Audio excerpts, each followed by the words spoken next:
Welcome everybody to the SHOWCAST, where we delve into candid conversations straight from the heart of film festivals and film industry events worldwide. I'm your host, Matt McCutcheon, bringing you insights and stories from the film industry's frontline in a series proudly presented by the Film Verdict and the TFV Network. In today's episode, recorded live at the 2024 Meeting Point Vilnius in Lithuania, we are joined by a trailblazer in the realm of intimacy coordination, Amanda Blumenthal. As the founder of Intimacy Professionals Association, the world's first agency dedicated to representing intimacy professionals, she's among those leading the charge to ensure proper choreography of scenes of intimacy and sexuality and safer environments for all involved. This is a relatively new role within the audiovisual industry, and we talk about the factors that have led to its emergence. Amanda also takes the time to talk about her own journey, from her experience as a sex and relationship coach for private clients to her advocacy work related to sexuality, shedding light on the importance of her work in today's evolving media landscape in the process. So fire up an Audiotini and listen to the audio waves as they fly through the air. This is the SHOWCAST. Hello, Amanda. Welcome to the SHOWCAST. Hi, thank you for having me. Oh, it's a pleasure to meet you, and thank you for your patience, because I had to overcome a few technical challenges and difficulties, but that's okay. You know, usually it happens. So you were telling me before the interview, this is your first time in Lithuania as well. Yes, it is. So what do you think of Vilnius so far? Well, I've been here for all of 12 hours. Really? So you just come here? I just got in. Yeah. I just got in from Portugal. From Portugal. Okay, excellent. Well, how was Portugal? I've never been there.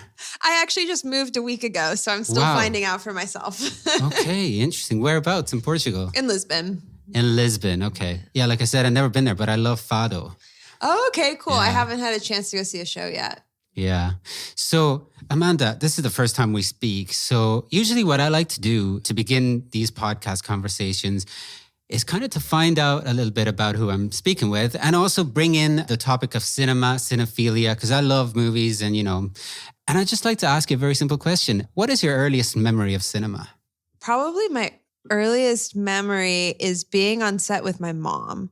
So my mom was line producer and my dad was an editor. And when I was really, really little, my mom was still traveling a lot, producing films. And so my earliest memory is probably hanging out in her trailer in Virginia, waiting for her to come back. Your earliest memory of cinema is actually a film set. Yeah. Interesting. Yeah. And I remember some of the sets from like when I was maybe 3. That's probably some of my earliest memories are actually from being on set. Yeah. So what was the atmosphere like on that first film set? But just in general, it sounds like this was a kind of setting that you were in a lot early in life. I actually remember the first movie that I remember my mom working on. It was a movie named Polly, and it was about a bird. A bird? Yeah, it was about a parrot. And nice. It was about like a story about I actually haven't seen the movie as an adult, but I think it was a story about a bird and a boy and their journey together. And honestly, all I remember as a child was the props person giving me lots of Cheerios and Lucky Charms, and I was thrilled. Yeah. So do you remember the parrot? Was it a real parrot? I think they had real parrots and animatronic parrots. Right. Yeah. I just remember the Cheerios. Well, what is it? What is this film called again? Because I need to check it out. Now I'm curious. It's called Polly. Polly. Yeah. Okay. I'll have to check it out. Yeah. Just because I met you and you remember this film, and now I'm curious. That's it. So from those early experiences, did you think that maybe when you grew up, you'd like to maybe work in film or do something related to film? I remember always liking the atmosphere of being on set. But I didn't like the fact that as a young child, I didn't like the fact that I didn't get to see my mom that much because the production hours are so long. And when I was really little, it wasn't an issue because she just bring us to set. But then when I got older and I was in school, it became more of an issue. And having grown up around the industry and like seeing how stressful it is and all that, I was like, I'm never going to work in film and television. Right.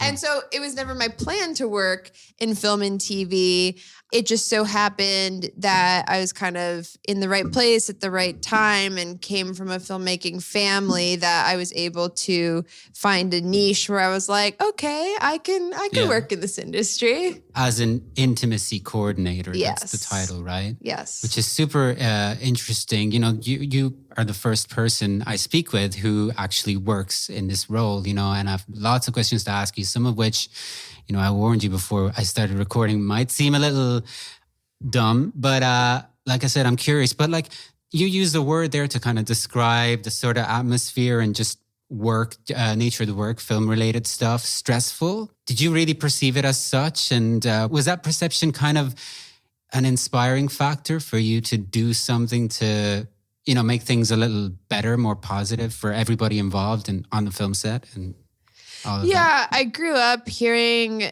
stories from my mom about the types of environments one finds on film sets. And she had so many stories from like, you know, her 20s and like working on film sets in like the 80s in Los Angeles. So it was still kind of like the Wild West of filmmaking. And in what way?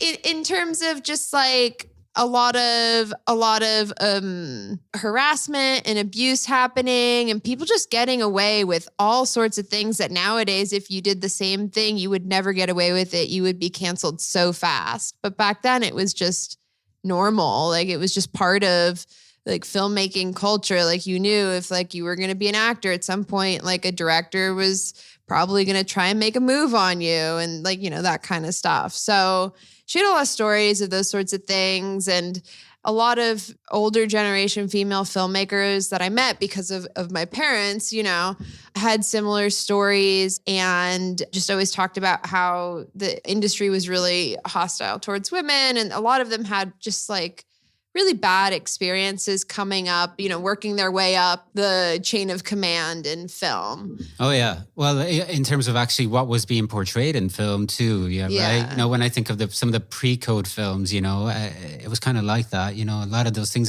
But like when you talk about those stories, up to not too long ago, it seems like also it was kind of part of like Hollywood folklore, you know, some of these stories, actors and their conquests on set, you know, quote unquote, were actually sort of like praised or idolized. It was kind of part of the veneer or the aura of Hollywood. Doesn't it seem that way? Yeah, they're eroticized. Yeah. Yeah, romanticized in a way. And I think a lot of people kind of like look at Hollywood and there's something alluring about it. And that's kind of like part of it. But I think a lot of people don't fully comprehend what I guess you could call the like seedy underbelly of the film industry. Yeah. So when did you become aware of that? Like, how old would you have been? Were you still a child? No, I think it was probably more when I was a teenager.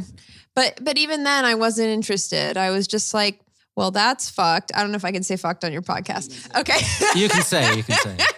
I was like, that's messed up and I don't really want anything to do with that. And also part of it was that I just didn't really see any desire for change or any space for change in the industry at that time.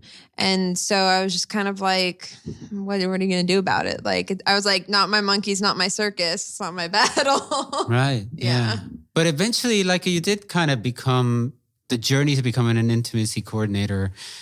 Does it involve like wanting to make some type of a change to the environment or like actuate some type of change? Totally. I mean, I think what really cleared the way for me is the fact that in 2017, we had the Me Too movement and we had the Time's Up movement. And those movements really created space culturally for us to have conversations about what wasn't working anymore and about the abuse of power and the harassment and all these kinds of things that were happening in the industry. And those conversations, you know, allowed for us to start thinking about, well, what's the solution? And people were actually interested, because before it was always just cover-ups. It was always just, how do we pay this person off? How do we make it go away? Or, oh, you're being dramatic, just get over it. We went through it as well. There's like a lot of that kind of stuff happening, rather than having empathy for the survivors and trying to figure out, how do we stop this from happening, right? 2017 was kind of a watershed moment for the industry, where it really had to face the music with Harvey Weinstein and, Les Moonves and all these other people, being called out. And in previous to that, I had been pursuing like my own interests in like, I had trained to become a sex and relationship coach after I finished college. And I was doing like sex positive education work and advocacy for survivors of sexual assault. And so I was already doing a lot of advocacy work, but just not in the film sector.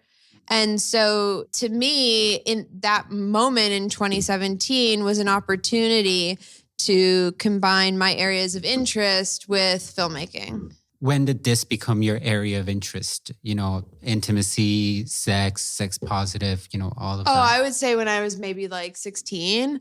Even in high school, I was part of this. This will sound like weird nowadays just because the climate's changed so much. But when I was in high school, we had this thing called the Gay Straight Alliance.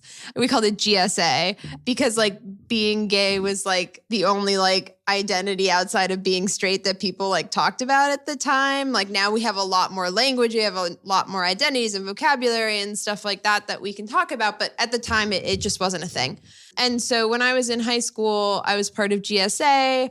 And then when I got to college, I joined an organization that did advocacy work for survivors of sexual assault, because I had a friend who was sexually assaulted as a freshman, and it just completely wrecked her life. And I wanted to do what I could to help change policy. And I've always been someone who has been very focused on how can we make changes on a more macro level in terms of policy and process. And I did a lot of advocacy work to change legislation at my university and stuff like that. And so intimacy coordination was kind of like a natural next step for me in terms of, in a way, I guess you could say political activism or changing what felt like something that was ready for something new. So the obligatory question is just, if you were to describe what an intimacy coordinator does to somebody who doesn't know anything about it, how would you go about doing that? Yeah. I usually describe the role of intimacy coordinator is to create a safer environment for performers in order for them to be able to do their best work, while also helping to support the creative vision of the director and the production. And there's a couple of pieces in there that I want to emphasize, which is the first thing is that I use the word safer.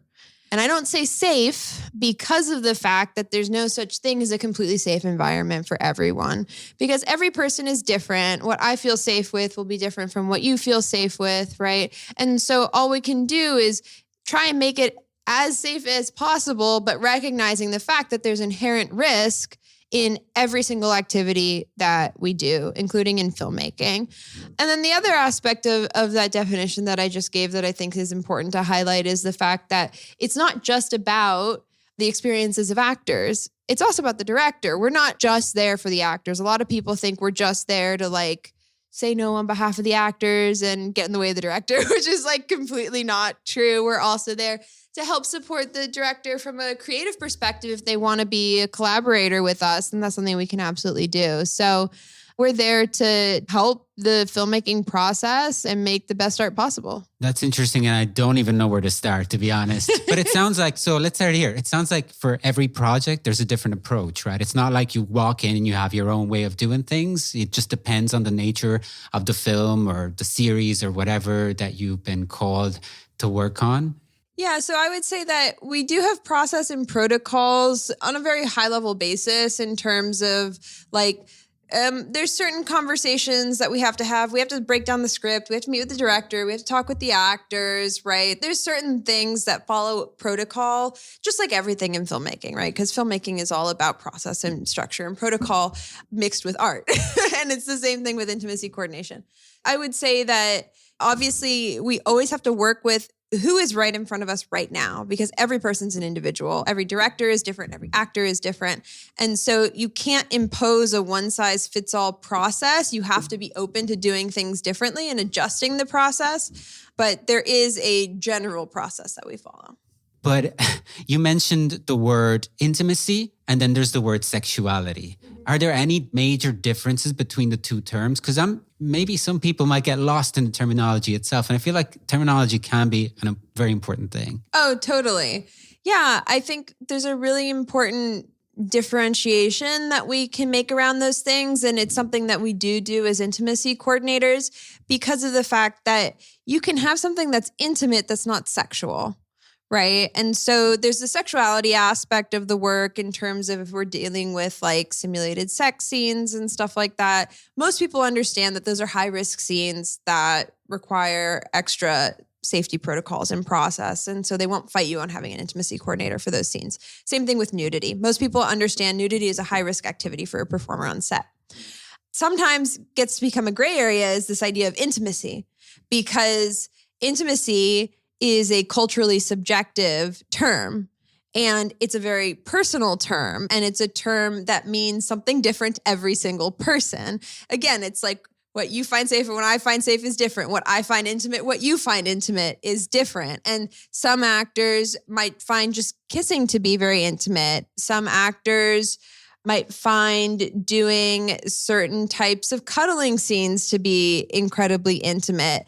So there's so many different ways to think about and to look at intimacy, and not everyone recognizes that there are activities outside of sexuality that are very intimate and can be very exposing for performers, or can bring up, past traumas or activate things within them that they might not know were there. And this can be like things that are maybe deemed by the general public, let's say, something as small as maybe like, touching a hand or something like that. Mm-hmm. Right. Yeah. And so there may need to be, there may be a need, I should say, for guidance in those moments, right? Totally. Yeah. And then if we also look at it from like a multicultural perspective, like let's say we're looking at Asia, for example, the meaning of intimacy or the definition of nudity is very different when we look at countries like, for example, Indonesia or India or Korea. So like if we take Indonesia as an example, hand holding on camera is considered a very intimate activity. Even like a kiss on the cheek is a very intimate activity. And then we have other countries that have, censorship.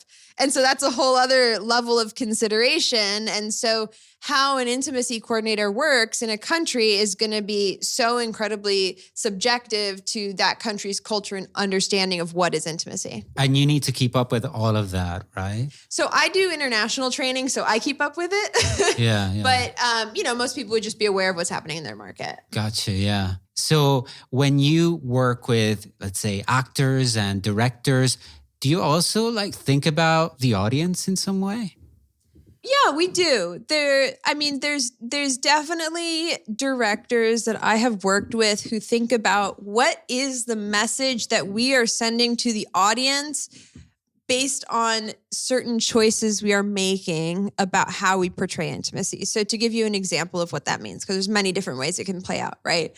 There are active choices that can be made around, do we want to portray safer sex practices on screen? Meaning, do we want to portray these characters using condoms? Do we want to portray these characters using lube? Do we want to portray these characters having consent conversations or talking about STI risk, right? And there are directors who come to me and say, this is important to me. How do we integrate this into the scene or with the characters, or how do we do it in a subtle way where we're showing to the audience that safer sex practices are cool, or is normal, or it is accepted, or you don't have to feel embarrassed about it, right? And so I love working with directors and creatives who think about these things and are thinking about what is the cultural impact that my filmmaking is going to have on the audience.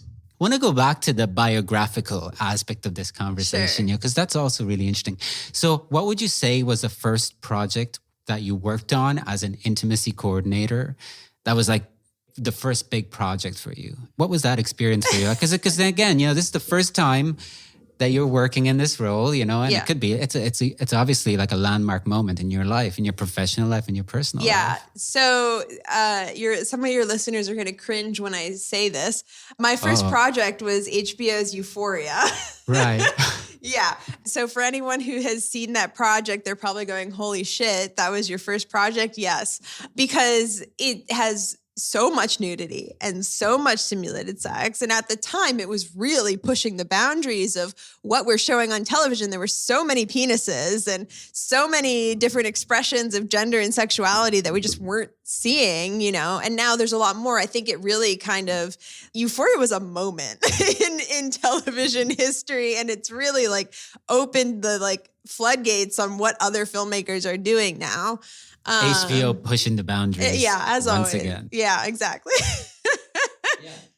So what was that experience for you personally, working on that in that environment? I didn't know what I didn't know at the time, because this was back in 2017, and I think it was 2017, 2018, something like that. We shot it for a while, and I didn't know what I didn't know because the job didn't really exist, and so we were still, it was a lot of trial and error. There was a lot of figuring out exactly how the process works, and there were a couple other folks at the time who were in the same place as me, working on projects, and we were all figuring it out together. It was kind of a team effort to figure out the process and the protocols. And, you make a lot of mistakes along the way and you learn a lot. I'm just really grateful to those actors for their patience with me as we figured it out. But talk about like a project where you really can, you're in a position where you have to learn, right? Your job. And like you said, it's a relatively new thing, that role, like a new position, and you're a trailblazer, right, in the field, because these are conversations that we're only starting to have now, and it's crazy. So you must cringe whenever somebody talks about Last Tango in Paris, right? I mean, really, yeah. People have been talking about that film for decades. I know. I mean, I think probably that gets brought up a lot, and then the other one I get a lot of questions about is blue is the warmest color. Yeah, that's true.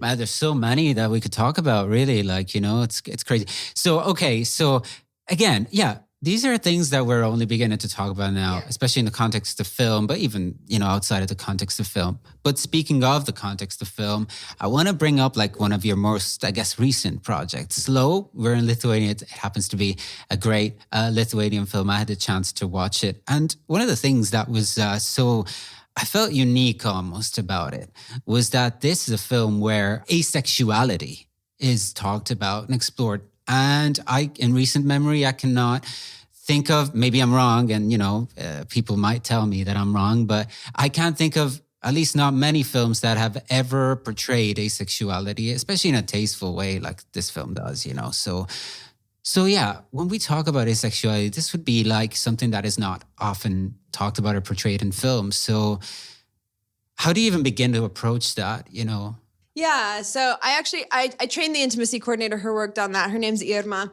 I think whenever you're dealing with shows or projects that have aspects of sexuality and or gender that haven't been portrayed before or just not well understood or known by audiences, as an intimacy coordinator, the first thing you do is research, because you want to make sure that whatever we're showing on screen is as authentic to the experience of that community as possible. And so oftentimes that involves hiring consultants and talking to people with lived experience and just really making sure that you're getting it right, because of the fact that media really shapes the understanding of the general population around different aspects of sexuality. And obviously also filmmakers never want to have backlash about their film not being representative or anything like that. And so I think the first place you start is just research and talking to people who are part of the community and really understanding as much as you possibly can. How do you gather that information? How do you find the right people to speak with? Well, for me personally, because I was part of the sex positive community in Los Angeles for so many years, I just have a really big network. So usually I just start asking around. I'm like, hey, does anyone know someone? Or there's lots of different people in my network. And then if I don't personally know someone, I'll ask other intimacy coordinators and we all just talk to each other and we share information and resources and contacts. Interesting. And you mentioned, so you train other people to so what does that training entail? So my company has a training program that takes place over the course of 16 weekends, and we do most of it online. And then at the very end, we have a 4-day in-person choreography workshop. We do over 100 hours of training, and we cover a really wide variety of topics because there's a lot of foundational knowledge that we have to make sure everybody has in terms of consent, boundaries, power dynamics, gender and sexuality, anti-harassment, anti-racism, making sure everyone's up to speed on their cinematography terminology and who does what in what department. And then also conflict negotiation and communication strategies and mental health first aid and all these sorts of things. So those are all the background topics that you have to be pretty well versed in order to do the job well. And then there's the how do you actually do the job part of the training, which is going through all the process and the protocols and the legal documents that you need to understand and modesty garments and barriers. And then there's the rehearsal process and working with directors and creatives. And there's a lot of different aspects related to the training that one needs to be competent in. Yeah, it sounds like there's a lot. So while we're at it, if anybody's interested, how can they get in touch with you? Yeah, my company is called Intimacy Professionals Association, and the website is just intimacyprofessionalsassociation.com. And we have lots of information on there about our programs. We have our main certification program, which is if you want to become an intimacy coordinator, that's the program you go through. But we also have a free ebook. We have online self-paced courses. We have all sorts of resources and information on there. So we talked about Slow, which is a film, as an example, which is a film that really is quite tasteful in its representation of intimacy and also sexuality. But do you also have conversations about, or maybe you're already working on it and I'm not aware of it, intimacy coordination in pornography? Oh yeah. So there are people who do IC work in porn. Usually they're called talent coordinators. Sometimes they call them intimacy coordinators, but usually they go under the title of talent coordinator. And the process is very similar because in both positions, it's about making sure that the performers are giving informed consent. Obviously, in porn, the big differentiator is that you're working with people who are doing real sex acts, whereas in film and TV, everything is simulated. There's never any sex acts happening on camera if you're doing it right. So there's different safeguards and conversations that have to happen because of the fact that there's real sex acts happening. But otherwise, the processes are relatively similar. What is the one thing now that you're working in it? This is your job now. When you're watching a film, what is the thing that makes you cringe, or a few of the things that make you cringe the most? Sometimes you see scenes where the pelvic alignment is off and you're like, yeah, that character would never be penetrating that character from that pelvic angle or that alignment or something. And you're just looking at it and you're like, it looks ridiculous. But damn, so that's really I should not be surprised because when you're working with this, you have to know these things. Yeah. Oh yeah, no, totally. So there's I would say that things that I pick up on really fast are anatomical correctness. There's a lot of things that get done wrong, especially when they don't have an IC, because ICs are trained to see these things, and so that's part of the reason why when a lot of the time when you see a project that was done by an IC, the scenes look more realistic is because part of the movement coaching is making sure that the simulated sex acts look real. Because, when actors are simulating sex, their bodies don't have the biofeedback they would be getting if they were actually having sex. And so because of that, they're often not doing things quite right. And you have to kind of coach them and it'll feel strange to them in the moment, but it'll look correct on camera. And there's so many things where it's we'll go to the actor and be like, hey, if you just do this one adjustment, it's going to look so good on camera. And they'll be like, that feels so weird. And we'll be like, we know, but trust us, it's going to look great. Another thing that may seem simple, but you kind of brought it up among the things that you may discuss with the director earlier, that actually is one of Hollywood's or film in general's biggest taboos when it comes to representation of sex. The absolute lack of condoms in them. Is that something that comes up in your conversations with directors or actors? Sometimes it does. It's usually director driven. I think on one occasion I had an actor say, hey, this is really important to me. I think we need to show my character is using condoms and they're responsible and blah, blah, blah. And so, but usually it's director driven, and usually it's from directors who are thinking about the social impacts of their projects. And I think a lot of directors, they're like, oh, I don't want to because it's just going to take up time and we only have so much time we can put on screen and all this kind of stuff. But, I think there's ways to do it very quickly and subtly. I agree. I think, that's one of the wrong messages when it comes to sex that's kind of been spread out there. But, it's just personal opinion. I'm not saying that should always be the case, but, a little bit but they're more. like completely missing from cinema. So. Yeah, no, exactly. But this is like, when we talk about these things were not being talked about years ago. Yeah. This was when I was in film school. We used to make jokes about it. Like, there's just a complete lack of them. But yeah. So things have gotten better now, though, when it comes to representation of sex on screen, but also the way in which it's handled on film sets, do you think?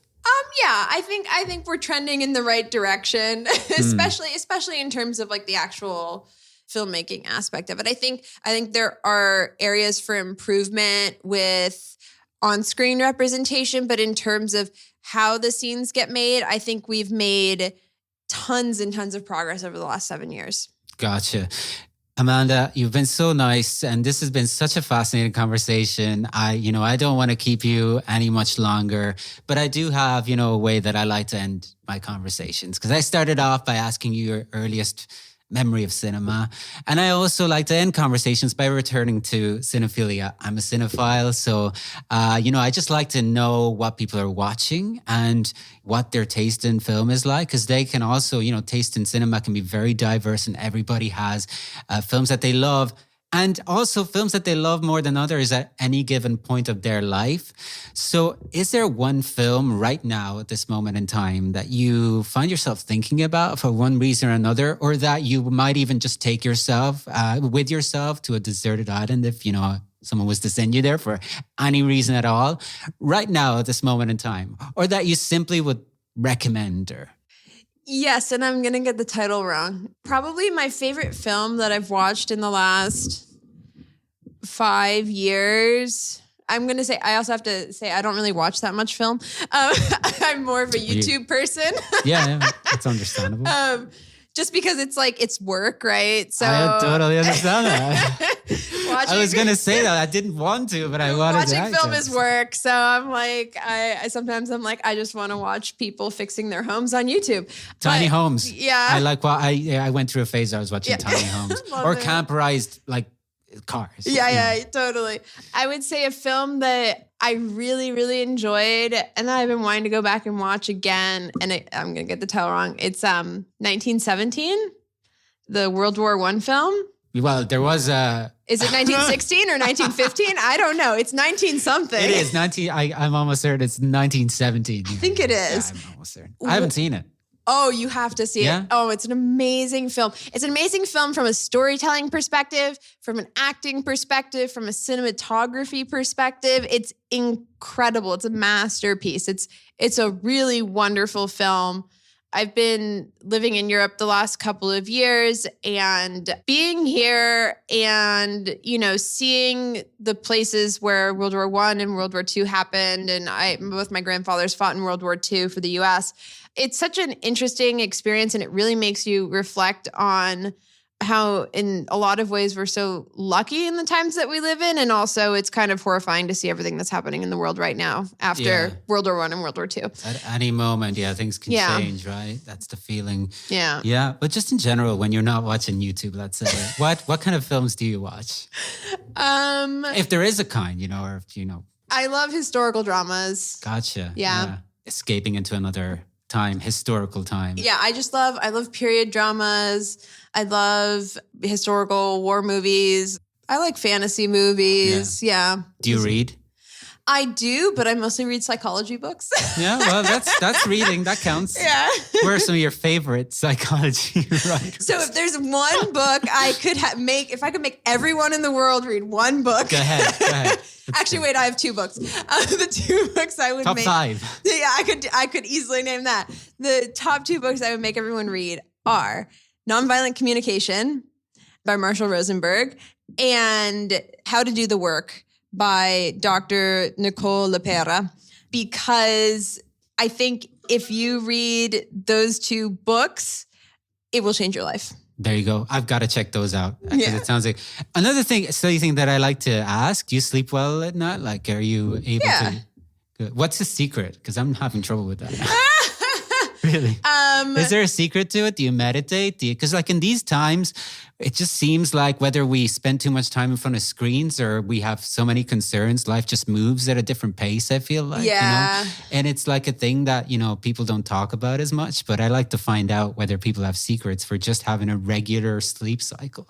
Having a really good mattress and pillows. Okay. I would say, I have trouble sleeping when I'm like not in like my own bed with like my own setup. And then also like, on those nights when it's just really hard, melatonin. Melatonin. Yes. That does the trick. Yeah. I got to check those out and see if there's any sponsorship opportunities. But Amanda, thank you very much. This has been fascinating. And thanks a lot. You're Thanks welcome. a lot. Thanks a lot. Well, I hope you enjoyed another fascinating SHOWCAST conversation courtesy of The Film Verdict and the TFV Network. We've still got a few conversations to share with you from the 2022 Meeting Point Vilnius, the audiovisual industry event taking place within the context of the Vilnius International Film Festival of Lithuania. So stay tuned for that and more. We're also now available on most media platforms, so if you're looking for candid conversations with amazing guests, creatives and industry professionals, look up TFV Network. Follow us and never miss a beat. Till the next time, this is Matt Mikulski signing off. See you soon.